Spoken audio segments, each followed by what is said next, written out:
Neemias estava na presença do rei, temia o rei e tremia na presença do rei. Outro caso foi Esther. Daquela célebre história, né, de que ela precisava se apresentar ao rei para fazer uma petição a favor dos judeus, que senão os judeus seriam mortos.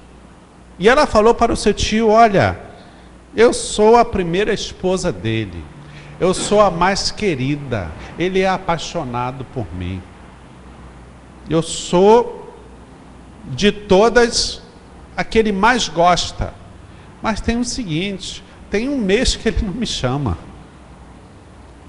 Ele não me chama, ele não me procurou, não quer nada comigo. E o tio falou: não, vá assim mesmo. E ela então disse o protocolo: não, todo mundo sabe que só pode se achegar à presença do rei se for chamado. Porque se for se apresentar sem ser chamado, precisa aguardar que ele aponte o cetro. Se ele apontar o cetro, tudo bem, foi aceito, pode entrar e ficar à vontade. Agora, se ele não apontar o cetro, é cadeia e morte. É a regra. Então Esther temia e tremia na presença do rei, que era o seu marido. Não era um estranho, não. E o que aconteceu? Ela se apresentou debaixo de jejum, debaixo de oração, não só dela, mas de todos os judeus, os seus parentes, aqueles que ela conhecia, e os que ela não conhecia também estavam jejuando. As suas empregadas, as suas amigas. Diz a Bíblia que até os animais jejuaram nesse dia. 3 dias. A pessoa, o cachorro ficar sem beber água. Você tem cachorro lá, né? Ficar um dia sem dar água para o bichinho, como é que ele fica?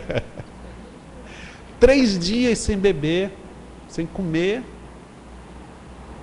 E aí ela se apresentou, temendo e tremendo, e achou graça ao rei. O rei apontou o cetro e ela se achegou e foi bênção. E há vários relatos falando sobre essa questão de ter a intimidade com o rei ou não, mas se apresentar perante ele de acordo com a posição que esse rei, que esse Deus tem. E infelizmente muitos crentes têm esquecido a quem nós servimos e a quem nós adoramos. E se apresenta de qualquer forma, se achega de qualquer jeito, achando que encontrar Deus é só quando se está no templo, quando está na igreja. Porque fora disso pode fazer o que quiser. Estava conversando ontem com um moço que veio trazer o seu João. Ele estava dizendo: eu não vou para a igreja não, não vou para a igreja não, porque eu trabalhava, eu tinha uma loja, não sei o que, e eu tinha um programa. Aí tinha um pastor lá que fazia um programa na rádio. E às vezes ele me pagava. Às vezes ele não precisava pagar, porque ele pedia a chave, eu dava a chave das minhas casas que eu alugava, e ele ia lá, cada mês com uma mulher diferente. Então eu não vou, quero saber de igreja. Ele diz que tem 20 anos isso, quer dizer, há 20 anos que ele não quer saber de Deus por causa de um pastor que fazia essa palhaçada. Então será que esse pastor, e nós sabemos que não é só há 20 anos atrás, infelizmente essas coisas, infelizmente a gente sabe que isso ainda acontece, será que ele achava que Deus não estava vendo? Será que ele achava, como pastor, como crente, que Deus só se encontra com ele quando está na igreja, quando está pregando, quando está cantando? Mas eu falei para o moço: olha só, fica tranquilo, porque a Bíblia diz que a quem muito é dado, muito será cobrado. Então Deus vai cobrar desse cara o que tiver que cobrar. Porque duas pessoas estão vendo o que ele está fazendo: Deus e o diabo. E o diabo encontra legalidade nessas atitudes para aplicar penalidade. Porque existem protocolos, existem regras. Mas cedo ou mais tarde alguma coisa vai acontecer. E a Bíblia diz que vai chegar um dia, que vão bater na porta. E quem abrir a porta vai dizer: quem é você? Meu Deus. Ah, eu te adorei, eu te servi. Não, eu não te conheço. Que seja jogado nas trevas. É pesado, é difícil, mas é uma realidade. E nós também sabemos que o Senhor Jesus tem esperado com ansiedade um grande dia. Que dia é esse que Jesus está esperando? Casamento dele. Quem casa sabe como é a ansiedade de esperar chegar o dia. Você marca com 1 ano, 2 anos de antecedência. Ah, está longe, está longe, está longe. Quando você for ver, já falta 6 meses. E o cartório, e o salão, e festa, e convite, e tem que, né? E vai chegando. Normalmente o casal emagrece, o noivo e a noiva, porque fica tão ansioso, tantas preocupações e nervosos, brigam um com o outro, se desentendem, mas é bom porque vão se conhecendo mais e tal. E aí chega o grande dia. E Jesus está assim, irmãos, ansioso para casar. Jesus já preparou a casa. Jesus já preparou os convites para os amigos. Jesus já até preparou um coral de anjos, para quando a noiva entrar, o coral vai começar a cantar aquelas canções extraordinárias, e só vai entrar aquele que estiver em condições, aquele que, como esse aqui, reconhecer que só Yahvé é o Senhor, aquele que estiver perante esse Deus, temendo e tremendo. Porque quando nós estivermos assim, temendo e tremendo, Deus, o Pai, Ele tem o cuidado de preparar a noiva. O pai tem um amor muito grande para com o filho, porque o filho fez uma coisa para ele que ninguém mais fez no mundo: deu sua vida pelas suas criaturas. O pai tem uma gratidão tão grande para com o filho, que o filho fez algo, não tem nem como imaginar. Você na nossa cabeça, vamos pegar aqui Nabucodonosor, que foi o maior imperador da terra, Alexandre o Grande, Davi, né? Imagina Davi com algum problema grande e não tinha solução, e o filho de Davi se apresentar: não, pai, deixa comigo, eu vou lá, eu morro para que o senhor consiga ter sucesso. Pode deixar, pai, eu morro para que o seu plano para com aquelas pessoas aconteça e se realize. E o Filho de Deus fez isso.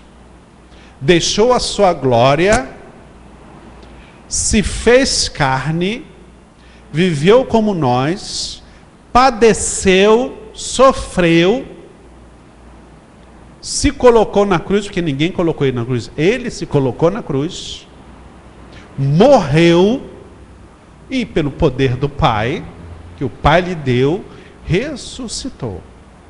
Aí confirmou, realizou-se o plano de Deus. Então o Pai tem uma gratidão imensa com o Filho. E por ter essa gratidão, o Pai faz de tudo para agradar o Filho. Inclusive, principalmente, preparar uma noiva à sua altura. Então o que nós temos visto nesses tempos é o Pai adornando a noiva. Por isso que nesses últimos tempos, tantas coisas têm acontecido no Evangelho, no reino de Deus. É uma limpeza que Deus está fazendo. Os apóstolos, os profetas para esta nação já têm ministrado há tempos sobre esta limpeza. Porque só vai fazer parte da boda do Cordeiro quem estiver em condições, isto é, santo. Não vai ter outro jeito. Então o que tem acontecido hoje, às vezes tem escândalos, é para conhecer quem é quem. Tem perdas, divisões, rebeliões, para se saber quem é quem. É o preparo do Pai. Assim como o Pai chamou o seu mordomo, olha, vai lá na terra do meu povo e traz uma noiva. Olha, me prometa, não pegue qualquer uma, pegue só do meu povo, trago para o meu filho. Mas quem sou eu para fazer isso? Você é uma pessoa que tem intimidade comigo. Você sabe o meu jeito, você sabe o que eu quero, você sabe como eu sou, então você é comissionado comigo, por mim. Você vai cumprir essa missão, você me representa. E esse mordomo tinha tanta intimidade com o seu senhor, que no meio do caminho ele foi orando. Servia o mesmo Deus. Foi pedindo sinais, fazendo atos proféticos, né? Deus, se acontecer assim, se acontecer assim, e aconteceu do jeito que o mordomo falou. E o mais extraordinário, quando o mordomo chegou na casa dos pais daquela moça, os pais da moça acreditaram no que ele disse e mandaram a menina com ele, um desconhecido. Por quê? Porque o Espírito Santo estava na jogada. Deus estava na jogada. Então, quando no caminho, aquele mordomo, com certeza, foi falando como era o noivo, mostrando tal, ele é assim, ele é assado e tal. E no caminho, ela levanta a cabeça, lá no monte ele estava orando, ele também levanta a cabeça, ela perguntou, por acaso é ele? De longe ela já percebeu, porque ela foi preparada pelo mordomo para bodas do Cordeiro. Então Nabucodonosor aqui, ele declara como são grandes os seus sinais, como são poderosas as suas maravilhas. O seu reino é um reino eterno, o seu domínio dura de geração em geração. Possam fazer o que quiser no reino de Deus, o Senhor ainda é Deus. Possam fazer o que for nessa terra, nas igrejas, o Senhor continua sendo Senhor. E Ele tem o controle. Por mais que a gente ache que não, por mais que a gente... Por que acontece isso? Por que fulano fez comigo? Por que Beltrano me abandonou? Por que o Beltrano me entristeceu? Por mais que aconteçam essas coisas, nós temos que... Ele está no controle. E quando Ele deixa alguma coisa acontecer conosco, Ele também fala, olha, tudo que está acontecendo com você, vai cooperar para o seu bem. Se você me ama. E quando nós amamos a Deus, aí é que é a questão.